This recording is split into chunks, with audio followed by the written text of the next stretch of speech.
கள்ளக்குறிச்சி மாவட்டம் சங்கராபுரம் தொகுதி பாமக முன்னாள் சட்டமன்ற உறுப்பினர் காசாம்பூ பூமாலை மீது அவரது மகள் மாவட்ட ஆட்சியரிடம் புகார் அளித்துள்ளார். முன்னாள் பாமக சட்டப்பேரவை உறுப்பினர் காசாம்பூ பூமாலை மகள் அனந்த நாயகி கள்ளக்குறிச்சி மந்தைவெளி திடல் அருகே குடும்பத்துடன் வசித்து வந்துள்ளார்.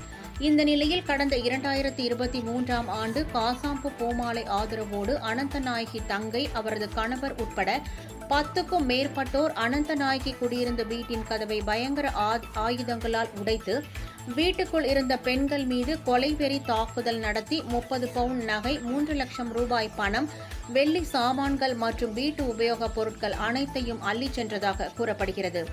இதுகுறித்து வீடியோ ஆதாரத்துடன் கள்ளக்குறிச்சி காவல் நிலையத்தில் அனந்தநாயகி அளித்த புகாரின் பேரில் போலீசார் எந்தவித நடவடிக்கையும் எடுக்காததால் நீதிமன்றத்தை நாடியுள்ளார்.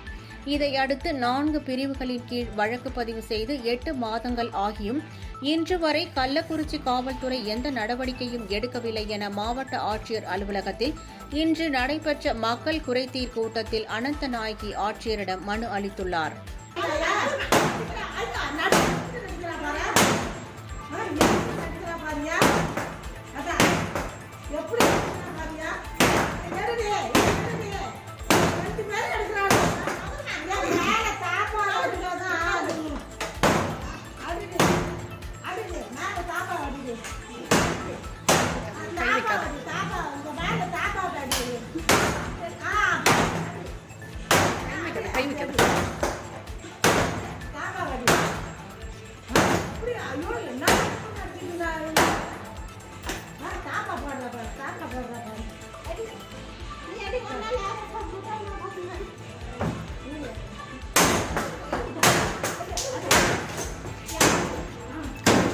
போய் தொலைதுல என்னோட பேர் அனந்தநாயகிங்க. நான் பெத்தாசமுத்திரம் முன்னாள் ஊராட்சி மன்ற தலைவர். கள்ளக்குறிச்சி மந்தவெளி வீட்டில் குடியிருக்கும் போது என்னோட அம்மா, தங்கச்சி வீட்டுக்காரங்க சேர்ந்த ஒரு 15 பேர் கும்பல் வந்து பிள்ளைங்க உள்ளே இருக்கும்போது பிள்ளைங்களை அடித்து கொலைவெறி தாக்குதல் பண்ணி வீட்டில் இருந்த பொருள் அனைத்தையும் அழிச்சு போயிட்டாங்க சார். 3 வருஷமாக இதுக்காக நான் போராடுறேன். இந்த கேஸை வந்து இன்றைக்கி சிவில் கேஸாக மாற்றுறதுக்காக கள்ளக்குறிச்சி போலீஸார் ரொம்ப துடிப்போடு இருக்கிறாங்க.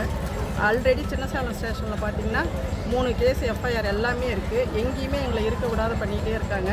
சின்னசேலம் ஸ்டேஷன்லேயும் எந்த ஒரு ரெஸ்பான்ஸும் இல்லை. ஒரு 8 மாதத்துக்கு முன்னாடி நாங்கள் அங்கே ஊருக்கு போகும்போது எங்களை அடித்து மண்டையெல்லாம் உடைச்சாங்க. ரத்தத்தோடு சின்னசேலம் ஸ்டேஷனுக்கு போனோம். எங்கள் பெட்டிஷன் வாங்கவே முடியாது அப்படின்னு சொல்லி எங்களை அங்கேருந்து டிஎஸ்பி ஆஃபீஸு, எஸ்பி ஆஃபீஸ் எங்கெல்லாம் அலைய விடணுமோ அலைய விட்டு ஊருக்குள்ளே வந்தீங்கன்னா கொல்லுவேன் அப்படின்றாங்க. அதுக்கு கேட்குறாங்க சின்னசேலம் ஸ்டேஷனில், உன்னை யார் ஊருக்குள்ளே போக சொல்லிட்டு, என்னோட சொந்த ஊரான ஊருக்கு என்னை வரக்கூடாது அப்படின்னு சொல்லி தகாத வார்த்தைகள் சார்.